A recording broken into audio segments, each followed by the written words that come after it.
যে কোনো বহুতল বা শপিং মলের লিফটে প্রবেশ করলেই আপনি একটি আয়না দেখতে পান। কখনো কি ভেবে দেখেছেন কেন লিফটের ভেতর সবসময়ই আয়না থাকে?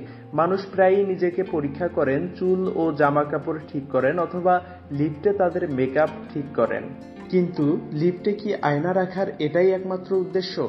জাপানের লিফট অ্যাসোসিয়েশন একটি নির্দেশিকা জারি করে জানিয়েছেন, প্রতিটি লিফটে একটি আয়না লাগানো বাধ্যতামূলক। এটি সাজসজ্জার জন্য নয়, বরং যাত্রীদের মানসিক স্বাস্থ্যের উপর সরাসরি প্রভাব ফেলার জন্য। এখন প্রশ্ন হলো, আয়না লাগানোই মানুষের মানসিক স্বাস্থ্যের উপর কিভাবে প্রভাব ফেলতে পারে? লিফটের ভেতরে অনেকেই ক্লাস্ট্রোফোবিয়া অনুভব করেন। ক্লাস্ট্রোফোবিয়া হলো ছোট্ট এবং সংকীর্ণ জায়গার ভয়। লিফটে প্রবেশের সময় মানুষ অনেক সময় উদ্বিগ্ন হয়ে পড়েন এবং আটকে পড়ার আশঙ্কা তৈরি হয়। এর ফলে শ্বাসকষ্টের অনুভব হয় এবং দ্রুত শরীরের রক্ত সঞ্চালনের হার বৃদ্ধি পায়। এর ফলে হার্ট অ্যাটাকও হতে পারে। এ ধরনের পরিস্থিতিতে আয়না সাহায্য করতে পারে। সাধারণত আয়না একটি ছোট জায়গাকে প্রশস্ত দেখায় বলে জানা যায়, যা শ্বাসরোধের অনুভূতি কমিয়ে দেয়। আয়না লাগানোর আরও একটি কারণ হলো ভেতরে থাকা লোকজনকে বিভ্রান্ত করা।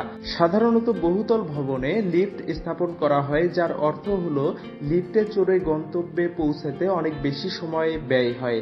আয়না লাগানোর ফলে লিফটে যাত্রীরা নিজেদের দেখবেন, পোশাক ঠিক করবেন এবং নানাবিধ কাজে নিজেদের ব্যস্ত রাখবেন।